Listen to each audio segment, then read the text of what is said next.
مدینے میں ایک انصاری خاتون ہے، خبریں پتہ نہیں کیسی کیسی شیطان نے پھیلا دی ہے۔ احد کی لڑائی، غزوہ احد کے تعلق سے ایک انصاری خاتون بے چین و بے قرار گھر سے نکل پڑی۔ گزرنے والوں سے پوچھا بھئی ماجرا کیا ہے، حضور کیسے ہے، آقا کیسے ہے؟ کسی گزرنے والے نے بتایا اللہ کی بندی تجھے خبر بھی ہے، تیرے دو جوان بیٹے، تیرے ابا، تیرے شوہر، چاروں کے چاروں احد کی لڑائی میں شہید ہو چکے۔ ایک عورت جس کو دل کی نازک کہا جاتا ہے، ایک وقت میں چار شہادتوں کی خبر سن رہی ہے۔ ماتم نے کیا، گریبان نے پھاڑا، دامن نے پسارا، نوحہ نے کیا، آہوزاری نے کی۔ اللہ کے بندوں نے اپنے باپ کے، بیٹوں کے، شوہر کے بارے میں نہیں پوچھ رہی ہے کہ بتاؤ آقا کیسے؟ نہیں بتایا۔ چلتے چلتے دربار میں رسول صلی اللہ علیہ وسلم کی پہنچ گئی۔ جب اپنی آنکھوں سے آپ کو صحیح سلامت دیکھ لیا تو یوں فرمایا کل مصیبت بعدک جلل یا رسول اللہ، اے اللہ کے رسول آپ کے ہوتے ہوئے ہر مصیبت کو برداشت کرنا آسان ہے۔ کیا ہوا؟ بیٹے چلے گئے، میری گود خالی ہو گئی، شوہر چلا گیا، میرا سہارا اٹھ گیا، ابا چلے گئے، میں بے سہارا ہو گئی۔ لیکن آقا اگر آپ کو کچھ ہو جاتا تو ساری دنیا، پوری امت یتیم ہو جاتی۔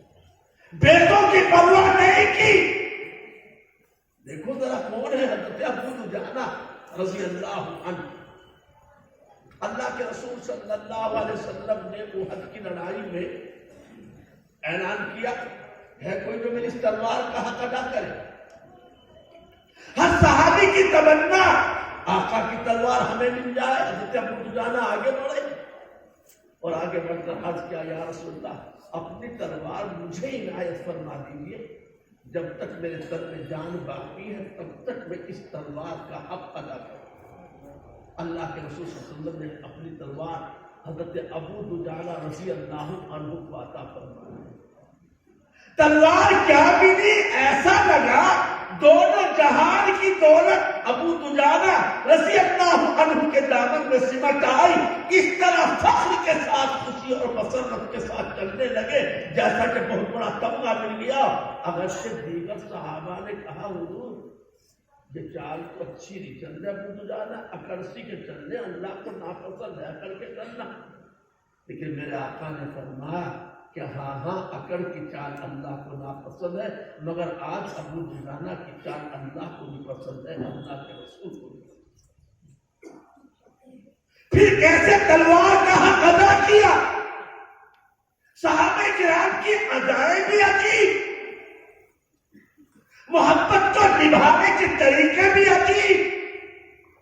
حضرت ابو دجانہ رضی اللہ تعالی عنہ دفاع کرتے کرتے میرے آقا صلی اللہ علیہ وسلم کا کسی نے وار کیا، دونوں ہاتھ کٹ کر زمین پر گر گئے، تلوار چھوٹ گئی۔ خیال آیا کہ تن میں تو جان باقی ہے، میں تو قسم اٹھائی ہے جب تک میرے بدن میں جان باقی ہے تب تک میں تلوار کا حق ادا کروں گا۔ نبی پاک علیہ السلام کو حضرت ابو دجانہ رضی اللہ عنہ نے اپنے سینے سے لگا لیا اور اپنی کمر کو ادھر کر دیا جدھر سے دشمنوں کے تیروں کی بوچھار ہو رہی تھی، تیر پر تیر آ رہے تھے۔ حضرت ابو دجانہ کی کمر چھلی ہو رہی تھی اور گویا زبان حال سے یوں کہہ رہے ہو گئے حضرت ابو دجانہ رضی اللہ عنہ ادھر آ ستمگر ہنر آزمائے، تو تیر آزما ہم جگر آزمائے، ہم اس جگر کو آزمائیں گے جس میں محبت بسی ہوئی ہے، جلوہ بسا ہے مدنی آقا صلی اللہ علیہ وسلم۔ اور عظمت دیکھیے، میں نے ایک بہت بڑے عالم نے یہ بات لکھی بھی ہے، حضرت مفتی تقی عثمانی صاحب دامت برکاتہ نے.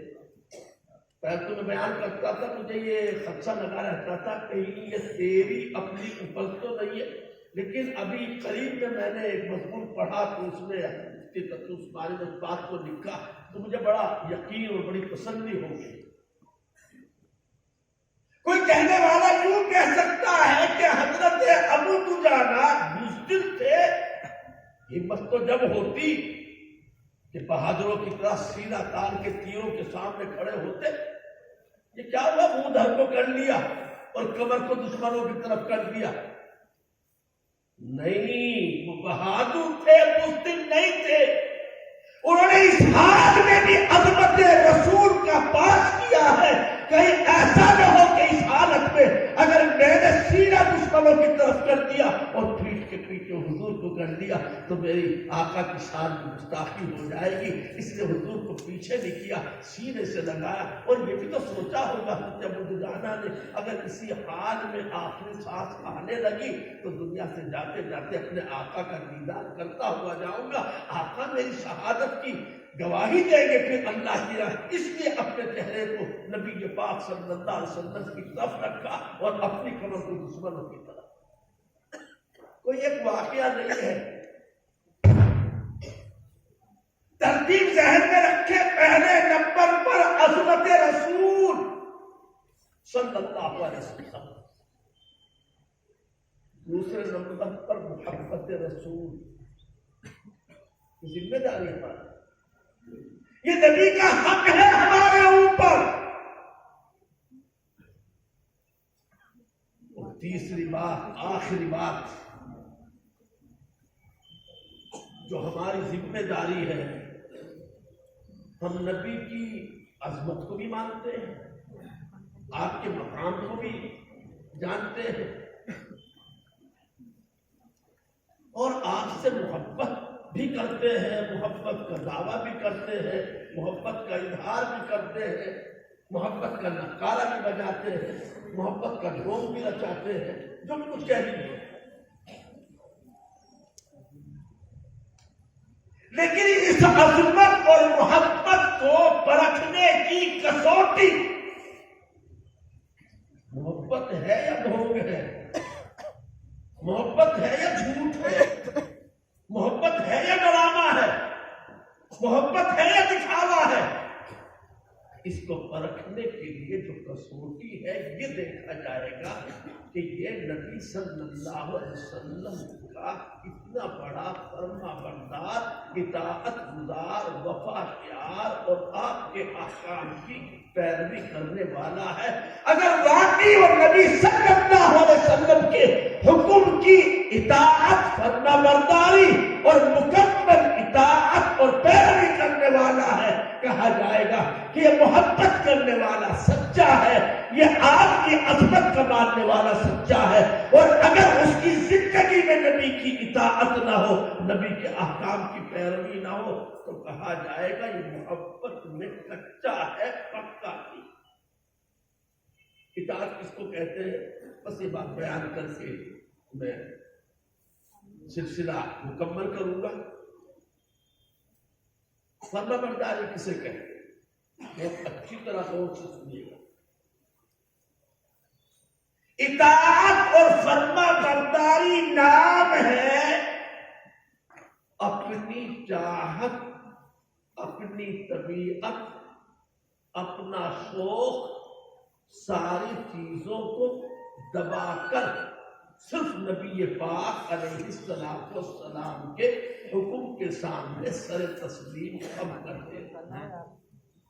عقل میں آئے یا نہ آئے، جی چاہے نہ چاہے، طبیعت پر کتنا بھی زور پڑے، اللہ کے رسول کا حکم ہے، اس لیے ہم اس کے سامنے اپنا سر خم کیے دیتے ہیں. اس کے خلاف نہیں کریں گے، چاہے برادری روٹھے، چاہے علاقہ روٹھے، چاہے گھر والے خاندان والے روٹھے. نبی کی اطاعت کی ذرا سا اور وضاحت کرنا چاہتا ہوں. اور ان کو اچھی طرح یاد رکھنا، ان باتوں کو انشاءاللہ کام آئے۔ نماز پڑھنا عبادت ہے یا نہیں؟ روزہ رکھنا عبادت ہے، طواف کرنا، نبی صلی اللہ علیہ وسلم کی زیارت اور آپ کا دیدار کرنا، اللہ کے راستے میں جہاد کرنا عبادت ہے۔ لیکن اگر میں یہ کہوں کہ یہ ساری چیزیں جن کو ہم عبادت کہہ رہے ہیں، اگر اللہ کے رسول یہ فرما دے کہ اس وقت عبادت نہیں، تو کیا کی بھی عبادت رہے گی؟ یقیناً روزہ عبادت، حج عبادت، اللہ کے گھر کا طواف کرنا عبادت، جہاد میں جانا عبادت، اپنے شوق سے جانا عبادت نہیں، اللہ کے رسول کے حکم سے جانا عبادت، اور اگر اللہ کے رسول منع فرما دے تو نہ جانا عبادت۔ اصل چیز حکم رسول کو ماننا ہے، یہ ہے اسلام کا فلسفہ اور یہ ہے دین کی حقیقت۔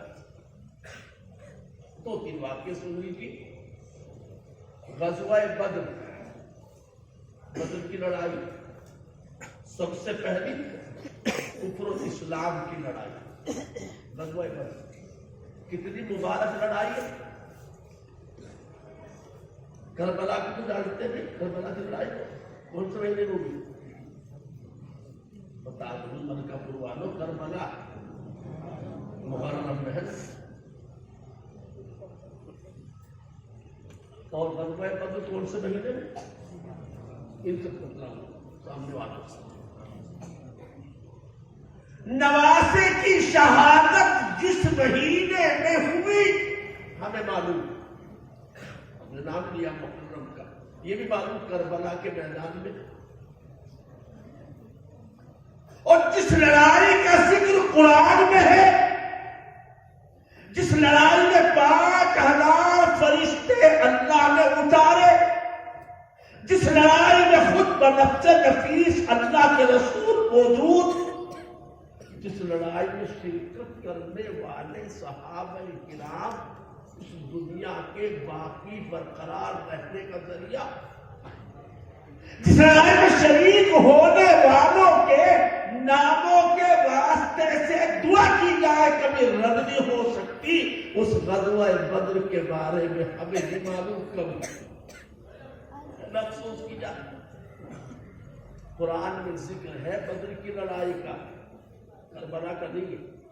وَلَقَدْ نَصَرَكُمُ اللَّهُ بِبَدْرٍ وَأَنْتُمْ أَذِلَّةٌ، 313 صحابہ کرام،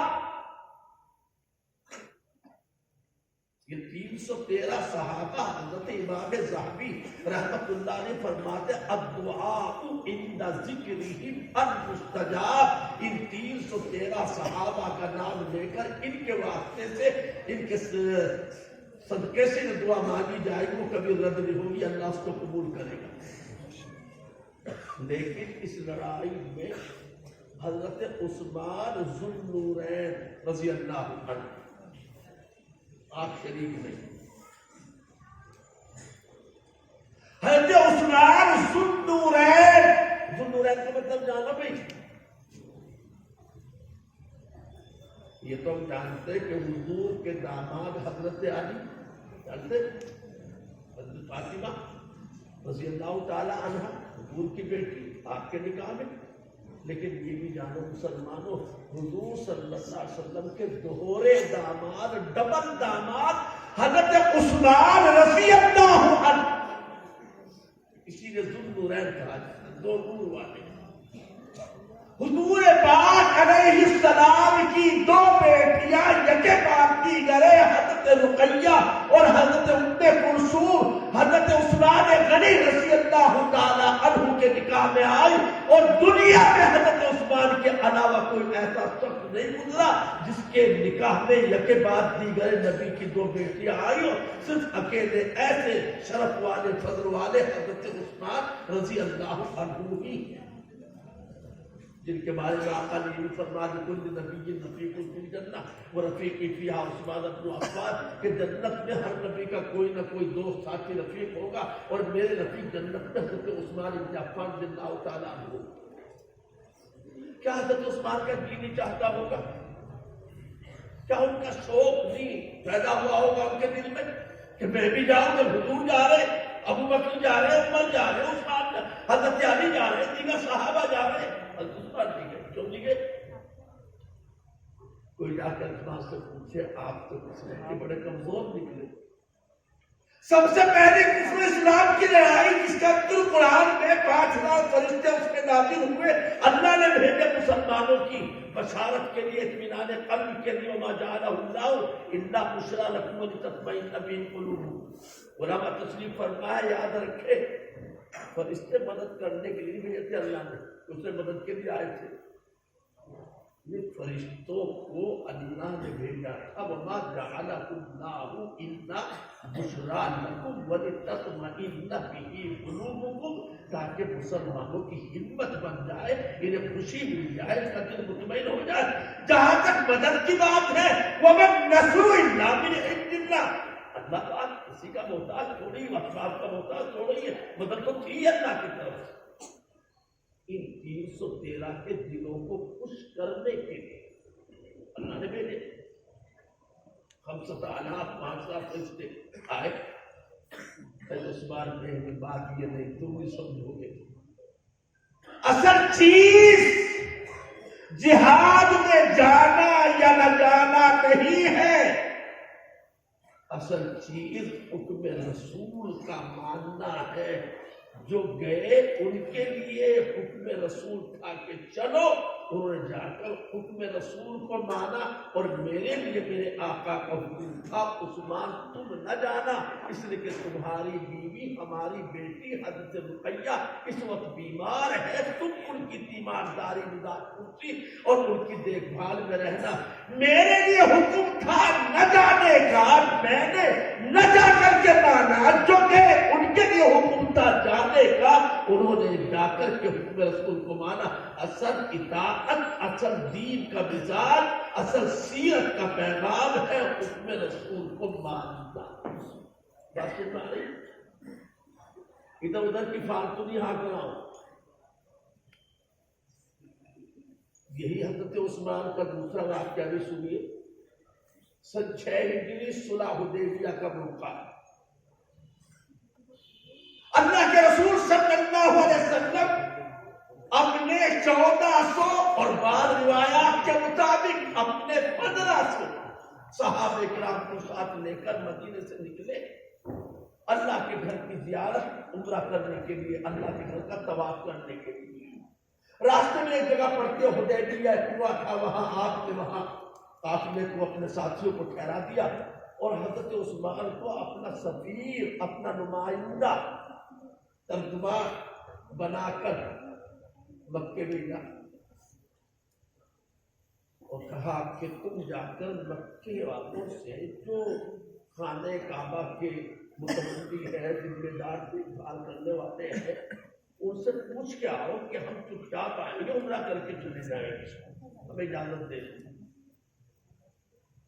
حضرت عثمان رضی اللہ عنہ مکے تشریف لے گئے، سرداران مکہ سے ملاقات کی، اپنے چچا دار بھائی کے گھر پر جا کر کے رکے اور ملاقات کر کے ان سے کہا، آقا کا پیغام پہنچایا کہ عمرہ کرنے کے لیے، اللہ کے گھر کا طواف کرنے کے لیے ہمارے آقا اور 1400 آپ کے ساتھی آنا چاہتے ہیں۔ انہوں نے کہا اس سال تو بالکل اجازت ہے، لیکن اے عثمان تم تو آ ہی گئے مکہ، چلو تمہیں اجازت ہے، تم کر لو طواف۔ حضرت عثمان تو اپنی قسمت پر ناز کرتے، کسی کو اجازت ملے یا نہ ملے، میری تو قسمت کا ستارہ چمک ہی گیا، مجھے تو اجازت مل ہی گئی، چلو میں کر لوں طواف اللہ کے گھر کا۔ طواف کرنا تو بہت بڑی عبادت ہے، لیکن کیا حضرت عثمان نے طواف کیا؟ حضرت عثمان رضی اللہ عنہ نے کے گھر خانے کعبہ کا طواف نہیں کیا جو مجھے اس وقت میرے آقا نے ان کفار سے بات کرنے کے لیے بھیجا ہے، ان سے بات کروں گا تو ثواب ملے گا، اور اگر میں جا کر کے طواف کروں گا تو ثواب نہیں ملے گا، اس لیے کہ منشاء رسول حکم رسول کے خلاف ہوتا ہے۔ اپنی مرضی سے نیکی کرنے کا نام نیکی نہیں، اپنی مرضی سے جیسی چاہے جھالر لٹکانے کا نام محبت نہیں، اپنی مرضی سے نیکی کا پیمانہ بنا کر کسی نیکی کو تراشنے کا نام دین نہیں۔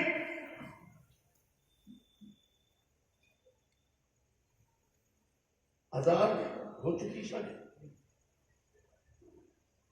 اذان شروع ہوتی ہے اللہ اکبر سے اور مکمل ہوتی ہے اذان لا الہ الا اللہ۔ کل کو فجر کی اذان دینے والا کسی مسجد کا مؤذن آپ کے ملکہ پور میں اذان شروع کرے اللہ اکبر سے اور اذان مکمل کرے یہ کہتا ہوا لا الہ الا اللہ محمد رسول اللہ، جس کے کان میں اذان کا یہ اس کا کہا ہوا آخری کلمہ پڑھے گا، ایک دم چارپائی چھوڑ کے بھاگ لے گا، جا کے مؤذن کو پکڑ دے گا، یہ کیسے اذان دی تم نے؟ یہ لا الہ الا اللہ محمد رسول اللہ کیسی اذان؟ اللہ کے بندے کیوں ناراض ہو رہا ہے؟ ہم رسول والے ہیں، اسلام کا کلمہ کلمہ طیبہ کلمہ توحید کیا ہے بھائی؟ لا الہ الا اللہ محمد رسول اللہ، یہی تو ہے پہلا کلمہ کلمہ طیبہ۔ روزانہ اذان میں آدھا کلمہ پڑھا جاتا تھا، بیٹھے بٹھائے جلسے میں سے اٹھ کر کے آیا ہے، پتہ نہیں کہاں سنا میں نے، بس میں نے بھی سوچا اور غور کیا بہت ساری باتوں پر، تو مجھے لگا کہ بھئی اذان میں تو بہت بڑی غلطی ہو رہی ہے، آدھے کلمہ پڑھا جا رہا، آج میں نے پورا کلمہ پڑھا ہے۔ آپ کہیں گے شاہ صاحب سے 500 روپے تیری تنخواہ میں اضافہ، تنخواہ بڑھا دو؟ نہیں، ہرگز نہیں، ایسی حرکت کرو گے تو بات موسمی ختم۔ حضور کے زمانے سے لے کر آج تک اذان اسی طرح دی جاتی رہی ہے، لا الہ الا اللہ پر مکمل۔ اپنی سوچ سے اگر نیکی کی جھالر لٹکاؤ گے دین نہیں بنے گی، وہ بات ہرگز وہ چیز دین نہیں کہلائے گی۔ اس کو لکھ دو، یاد کر لو پڑھنے میں۔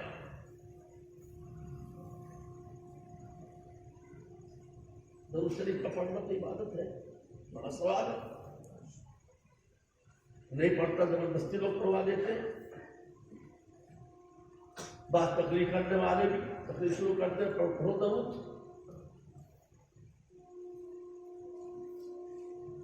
عشاء کی نماز میں جو 4 رکعت والی نماز ہوتی ہے، امام صاحب سے بھول ہو جائے، دوسری رکعت میں عبدہ و رسولہ پر اس کو اٹھانا چاہیے اس رکعت کے لیے، ایسے تو ہے نا نہیں؟ بھول لگ گئی، دوسری رکعت ہے، یاد نہیں رہا، آگے پڑھ دیا اللہم صلی علی محمد وعلی آل محمد کما صلیت علی ابراہیم، یاد آ گیا تو دوسرا کہیں دم کھڑا ہو گیا۔ اگر کس نے عبدہ و رسولہ کے بعد درود شریف نماز میں پڑھ لیا، آگے بھول میں بھی جرمانہ پڑے گا، اس کے اوپر سجدہ سے اٹھ کر تو نماز ہوگی ورنہ نہیں ہوگی۔ یہ جرمانہ درود شریف پڑھنے کا بھائی، درود شریف تو پڑھنا بہت ثواب کا کام ہے نا، باہر کی چیز بھی نماز میں پڑھی جاتی ہے، درود شریف بڑے ثواب کا کام ہے، بڑی فضیلت ہے درود شریف پڑھنے کی۔ کوئی برا کام نہیں کیا، نماز سے باہر کر اور جان بوجھ کے نہیں کیا، بیچارے نے بھول لگ گئی، سیو ہو گیا، پڑھ دیا آگے درود شریف۔ مسئلہ جانتے ہو یا نہیں؟ مسئلہ یہ ہے کہ عبدہ و رسولہ کے بعد اگر درود شریف آگے تک اللہ اللہم صلی علی محمد کما صلیت تک پڑھ ڈالی، یاد بھی آ گیا، کھڑا بھی ہو گیا، پوری بھی نہیں پڑھی تو سجدہ سہو کرنا پڑے گا۔ میں آپ سے پوچھتا ہوں، یہ سجدہ سہو کرنے کا جرمانہ کیوں لگایا؟ اس کے اوپر آپ نے، امام ابو حنیفہ رحمۃ اللہ علیہ نے، فقہاء کرام نے،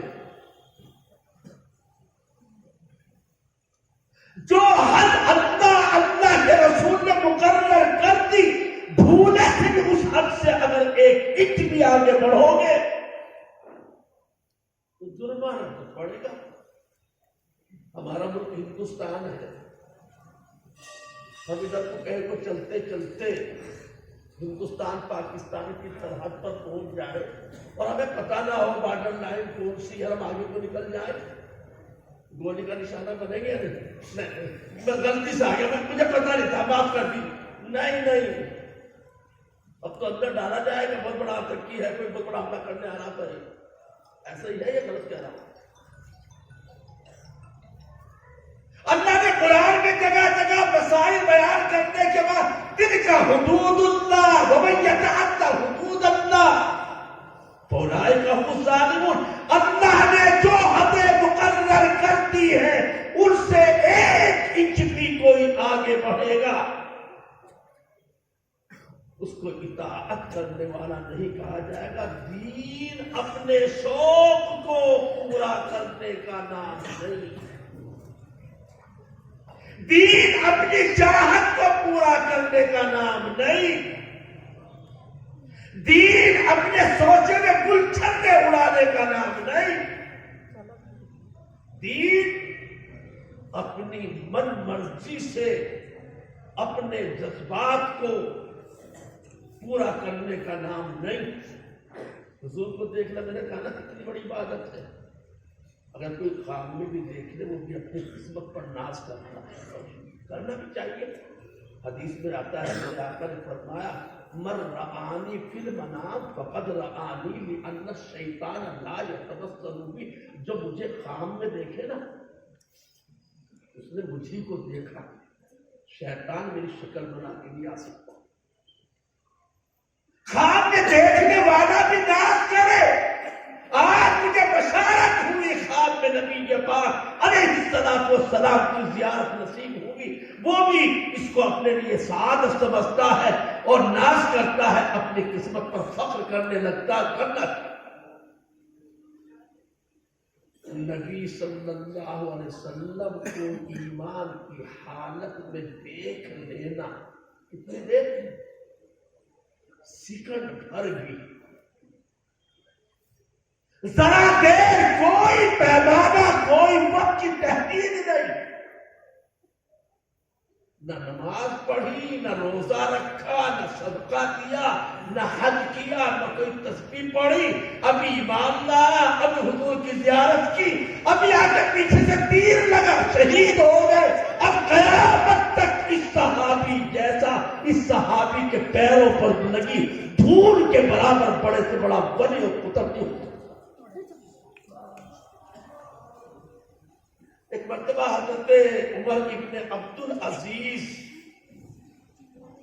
رحمت اللہ علیہ بڑے انصاف کرنے والے خلیفہ گزرے ہیں، بڑا ان کا نیک نام رہا ہے۔ ایک شخص حاضر ہوا، حضرت عبداللہ ابن مبارک جو بڑے جلیل القدر مشہور تابعی ہے، ان کی خدمت میں پہنچا اور انہوں نے جا کر کے حضرت عبداللہ ابن مبارک سے سوال کیا کہ حضور حضرت یہ بتائیے، حضرت عمر ابن عبد العزیز کا درجہ بڑا ہے یا حضرت معاویہ رضی اللہ عنہ کا؟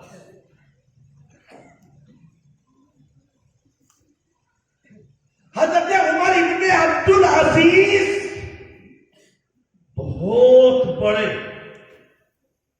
اسلامی قرآنی انداز کی نبوی طرز کی حکومت کرنے والے، بعض لوگوں نے ان کو بھی خلیفہ راشد لکھ دیا، حضرت عمر بن عبدالعزیز کو ان کی اچھی خلافت کی وجہ سے. حضرت معاویہ رضی اللہ عنہ کون ہے؟ صحابی رسول. حضرت معاویہ کون ہے؟ میرے آپ کے تمام ایمان والے مردوں اور تمام ایمان والی عورتوں کے ماموں. حضرت معاویہ کی بہن ہماری امی جان ہے نا، حضور پاک صلی اللہ علیہ وسلم کی زوجہ مطہرہ ہماری امی جان، اور ماں کا بھائی ماموں ہوتا ہے. خال المؤمنین والمؤمنات حضرت معاویہ رضی اللہ عنہ.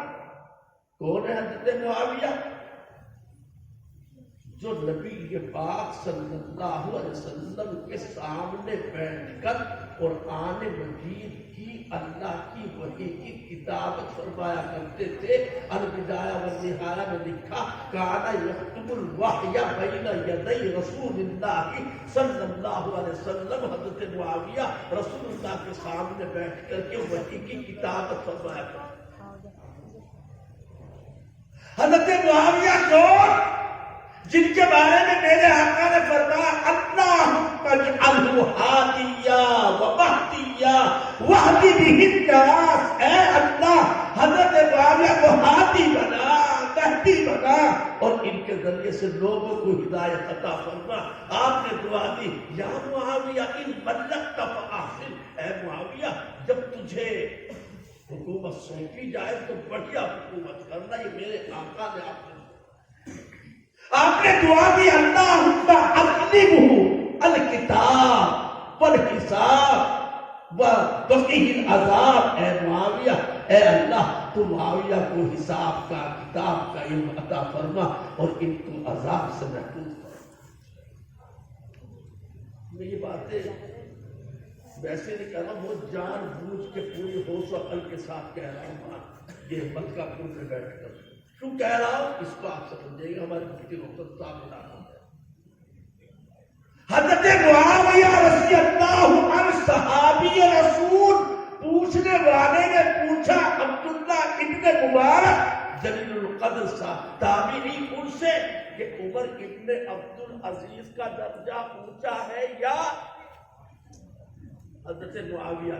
کیا جواب دیا عبداللہ مبارک نے؟ کیا کہا؟ سنو،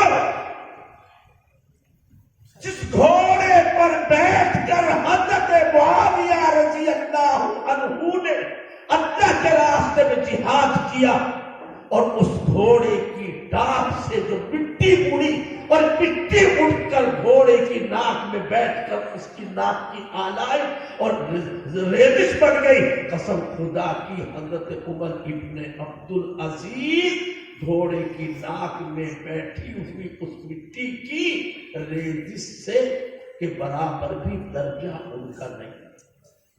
بڑا مقام. ایک صحابی ہے حضرت اسود رضی اللہ عنہ. ادھر سے ریوڑ سے نکل کے آئے، حضور کے سامنے آئے، آتے کلمہ پڑھا، پیچھے سے کسی نے تیر مارا، اسی وہ شہید ہو گئے. کوئی کام نہیں کیا، کوئی نماز نہیں پڑھی، کوئی مطلب یہ کہ خیرات نہیں کی، کوئی حج نہیں کیا. قسم خدا کی قیامت تک بڑے سے بڑا ولی، بڑے سے بڑا قطب، بڑے سے بڑا موت، بڑے سے بڑا افضال حضرت اسود راعی رضی اللہ تعالی عنہ کی پیروں کی خاک کے برابر بھی.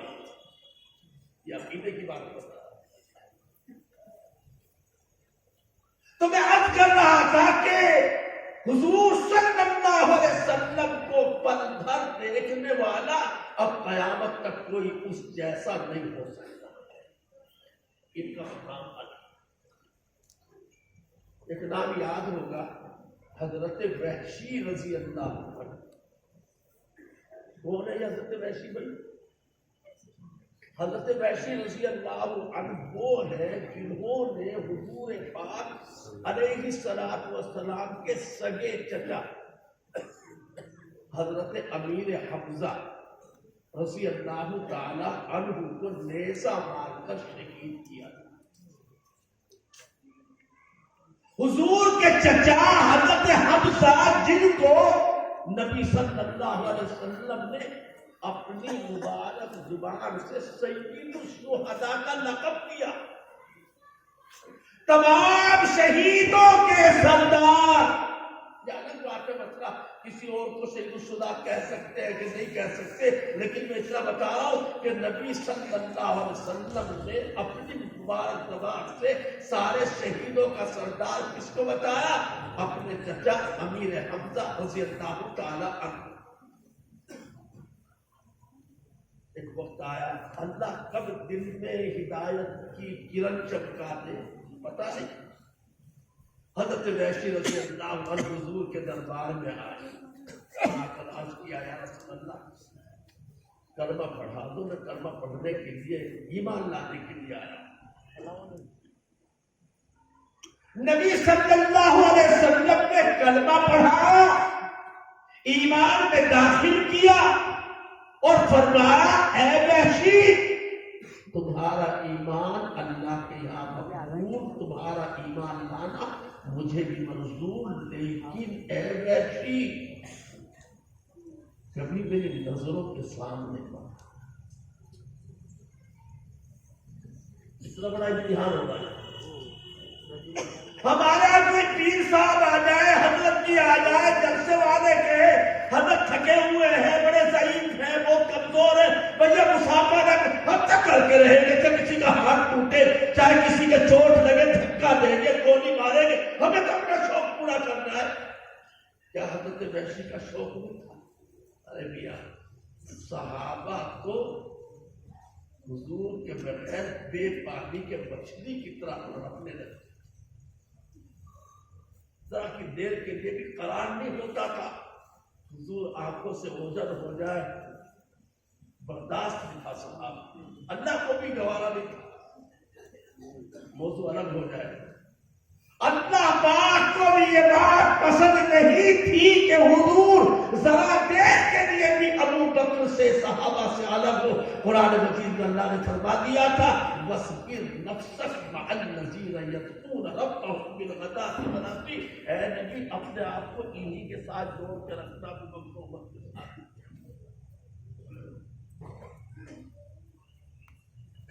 چنانچہ حضور نے فرمایا میرے آنکھوں کے سامنے مت آنا وحشی کبھی.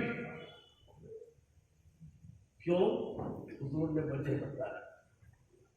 فرمایا وحشی اگر تم میرے سامنے آؤ گے مجھے اپنے چچا کی یاد آئے گی، اور میرے چچا کی یاد مجھے آئے گی تو میرا دل دکھ جائے گا، اور میرا دل دکھ جائے گا تو وحشی تمہارا ایمان چلا جائے. یہ بھی آپ کی شان رحمت. آج ہم کتنا دل دکھانے والے ہیں ذرا غور کیجیے. حضور فرما رہے وحشی تمہارے سامنے آنے سے چچا کی یاد آ کر میرا دل دکھ جائے گا، میرا دل دکھ جائے گا تو تیرا ایمان چلا جائے گا. آج ہم خود اپنے ایمان میں منہ ڈال کے دیکھیں. ابھی ہمارے مفتی صاحب فرما رہے تھے کیا کیا تفصیلات یہاں کے ماحول کے اور یہاں کے معاشرے کے اور یہاں کے رواج کے اعتبار. حضرت وحشی اپنا شوق، اپنی ضد، اپنی چاہت، اپنا جذبہ پورا کرنے کے لیے کبھی حضور کے سامنے آئے؟ بالکل نہیں آئے.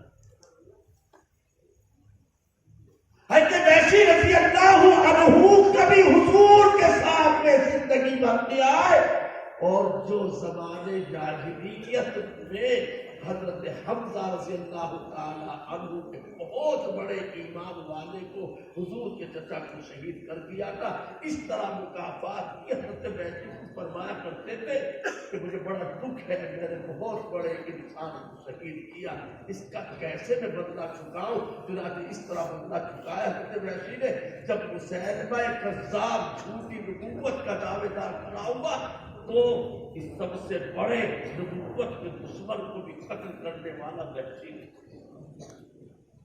میرے محترم بزرگوں وقت بھی کافی ہو رہا ہے اور آج کے جلسے میں 20-30 40 کلومیٹر سے بہت سارے ہمارے علماء ائمہ ذمہ دار حضرات تشریف لائے ہیں. نماز بھی پڑھنی ہے، کھانا بھی کھانا ہے، جانا سفر کر کے ان کو اپنے گھروں تک بھی پہنچنا ہے. تو میرے محترم بزرگوں، یہ موضوع گھنٹے 2 گھنٹے کیا رات بھر بھی بات سے بات نکلتی ہے، بہت ساری باتیں بتانے کو جی بھی چاہتا ہے کیونکہ ضرورت محسوس ہوتی ہے۔ اگر ہمارا عقیدہ ٹھیک نہیں ہوگا تو ہماری نیکیاں کچھ کام نہیں آئیں گی۔ اگر ہمارا عقیدہ ٹھیک نہیں ہوگا، عقیدے میں گڑبڑ ہوگی، ہماری نمازیں، ہماری نیکیاں، ہمارے روزے، ہماری خیر خیرات کچھ بھی کام نہیں آئے گی۔ لا نقیم لہ یوم القیامۃ وزنا، اللہ کے یہاں کوئی حیثیت نہیں ہوگی۔ حضرت امام ربانی مجدد منور انتصاری حضرت شیخ احمد سرہندی رحمۃ اللہ علیہ فرمایا کرتے تھے، بغیر عقیدے کی درستگی کے نجات ممکن نہیں۔ معاشرے کی اصلاح کا ایک حصہ عقیدوں کی درستگی بھی ہے، ایک تو معاشرے کا حصہ ہے۔ بہرکیف میں نے قرآن مجید کی آیت پڑھی تھی، وَمَا أَرْسَلْنَا مِن رَسُولٍ إِلَّا لِيُطَاعَ بِإِذْنِ اللَّهِ۔ اللہ فرماتے ہیں ہم نے جس رسول کو بھی بھیجا، کوئی بھی آدم سے لے کر جتنے رسول پیغمبر آئے، ہم نے تمام رسولوں کو دنیا میں بھیجا صرف اس لیے کہ بینر لگا کے ایک دن کا جلسہ کر لو، آپ کی محبت کا نعرہ لگا دو، اس کی رسالت کی پٹی پیشانی پہ باندھ دو۔ نہیں، اللہ فرماتا ہے ہم نے اس لیے بھیجا تاکہ اللہ کے حکم سے ان رسولوں کی بات مانی جائے، ان کی پیروی کی جائے، ان کی اطاعت کی جائے، اور پیغمبر کی اطاعت کوئی الگ کی اطاعت نہیں۔ میں یطیع الرسول فقد اطاع اللہ، جس نے نبی کی بات مانی گویا اس نے اللہ کی بات مانی۔ بغیر نبی کی اطاعت اور پیروی کے ہرگز کوئی منزل مقصود کو نہیں پہنچ سکتا۔ شیخ سعدی رحمت اللہ علیہ نے کہا، خلاف پیغمبر کسے راہ مجید کہ ہرگز بمنزل نہ خواہد رسید، بقیدار سعدی کے راہ صفا توارست تجھ پر پڑے مصطفیٰ۔ ہرگز پیغمبر کے خلاف راہ اختیار کر کے تم منزل مقصود پر نہیں پہنچ سکتے۔ کوئی چاہے تو بہت بڑا صوفی بن جاؤں گا اور نبی کی اطاعت نہ کرے، دل صاف ہو جائے گا، بہت بڑا پیر بن جاؤں گا، نہیں بقیدار سعدی کے راہ صفا توارست تجھ پر پڑے مصطفیٰ۔ پیغمبر صلی اللہ علیہ وسلم کے اطاعت کے اور آپ کے راستے پر اور آپ کے فرمان کے مطابق چلے بغیر ہرگز نہ دل کی صفائی ہو سکتی، نہ کوئی آدمی صوفی بن سکتا۔ یہ میں نے قرآن مجید کی آیت کی روشنی میں چند باتیں آپ کے سامنے عرض کی ہے۔ اللہ کرے آپ کی سمجھ میں آئی ہو، سمجھ میں اگر آئی ہے تو ان کو پلے باندھیے گا، انہی کے مطابق اپنے آپ کو ڈھالنے کی کوشش کیجیے گا۔ دین بس اسی چیز کا نام ہے کہ نبی کا منشا کیا ہے، نبی صلی اللہ علیہ وسلم کے منشے کے مطابق اور آپ کے حکم، وہ کہہ دے کرو تو کرنا حلال، وہ کہہ دے نہ کرو تو نہ کرنا حلال۔ میرے بہت بعد پرست میں یہی میں کدے کا نظام ہے، وہ عطا کرے تو حلال ہے، وہ نہ دے تو بعد حرام ہے۔ وہ آخر دعوانا الحمدللہ رب العالمین۔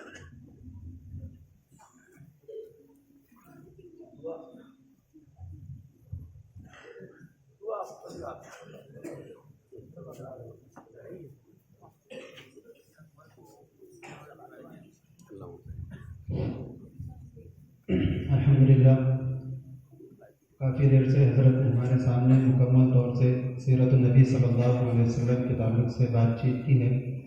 اس کے بعد میں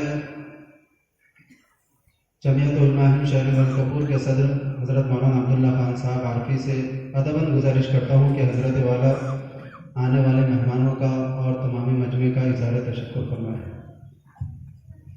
السلام علیکم ورحمۃ اللہ وبرکاتہ۔ الحمدللہ، جیسا کہ حدیث پاک میں رسول اللہ صلی اللہ علیہ وسلم نے فرمایا کہ من لم یشکر الناس لم یشکر اللہ، کمزدار نہ بنتے ہوئے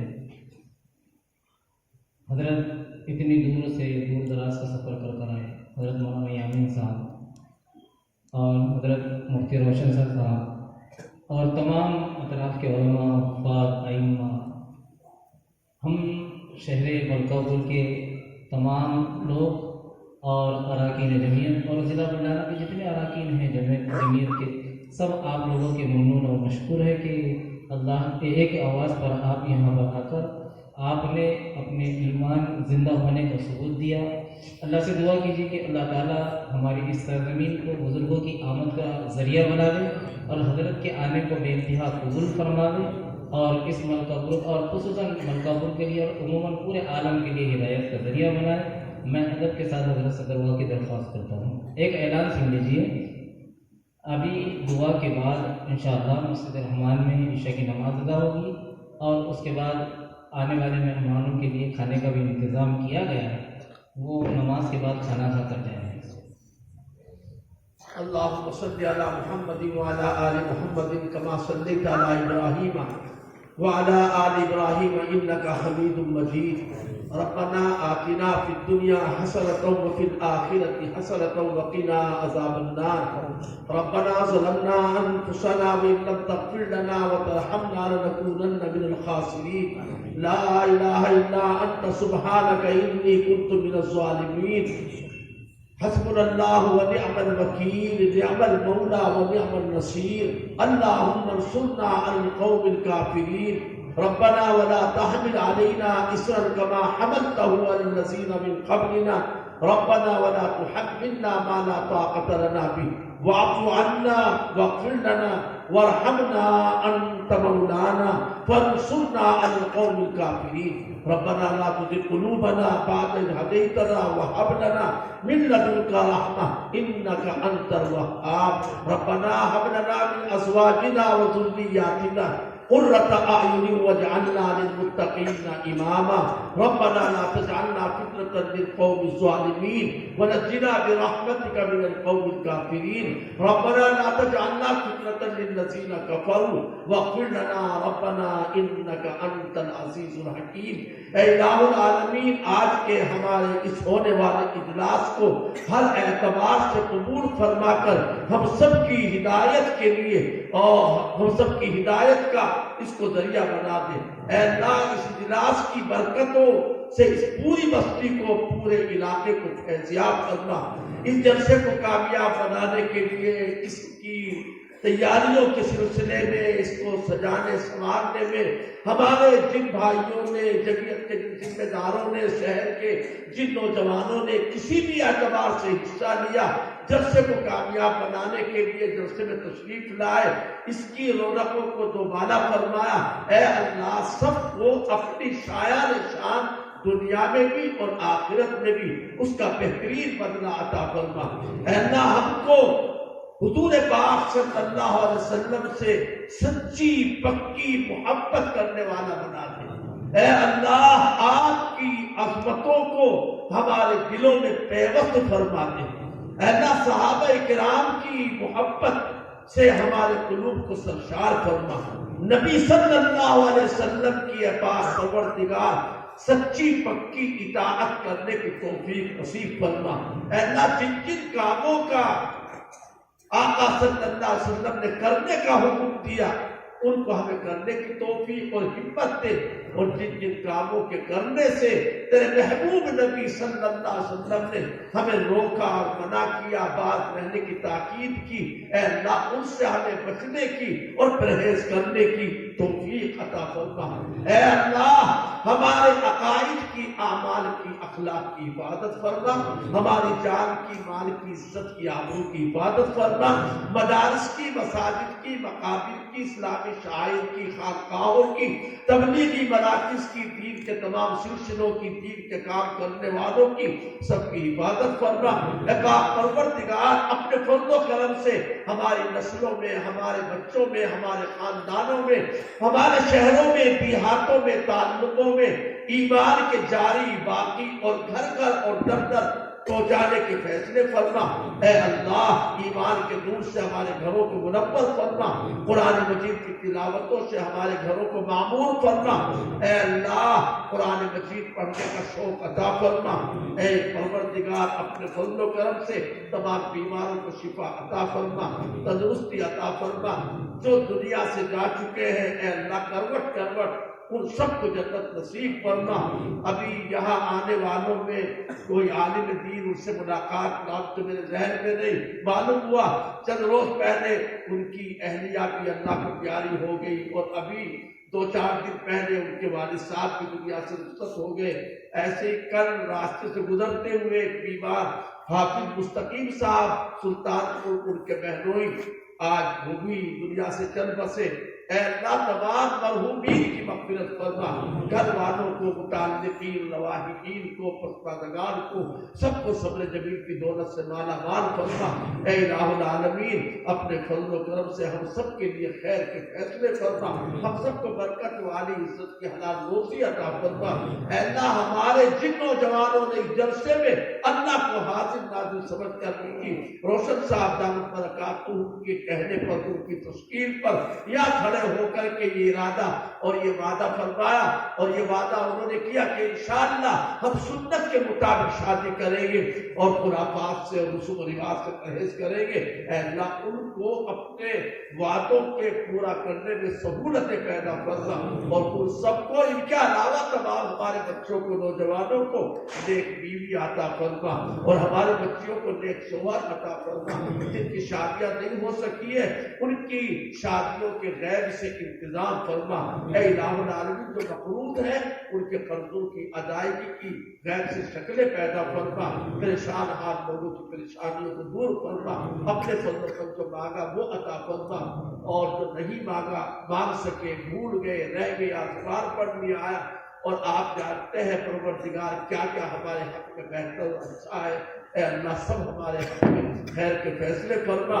اے اللہ جن لوگوں نے ہم سے اب یا آپ سے پہلے کبھی بھی آتے جاتے ملتے جلتے اپنے حق میں دعاؤں کے لیے کہا ہے، ان کا ہم پر حق ہے، ہم سب اپنے سلسلے میں دعاؤں کی توقع اور امید رکھتے ہیں۔ اے اللہ سب کی بگڑی بنا دے، سب کے کاموں کو بنا دے، سب کی جائز ضرورتوں کو پوری فرما دے۔ اے اللہ اپنے فضل و کرم سے اپنے حبیب نبی ہمارے آقا سرکار دو عالم صلی اللہ علیہ وسلم کے سب کے فیل سے اور اس جلسے کی برکت سے یہ جلسہ بھی اے اللہ تیرے محبوب نبی صلی اللہ علیہ وسلم کے ساتھ جڑا ہوا آپ سے منسوب ہے، اس جلسے کی برکت سے ہماری دعاؤں کو قبول فرما۔ صلی اللہ علیہ خیر خلق محمد وعلی آلہ وصحبہ اجمعین۔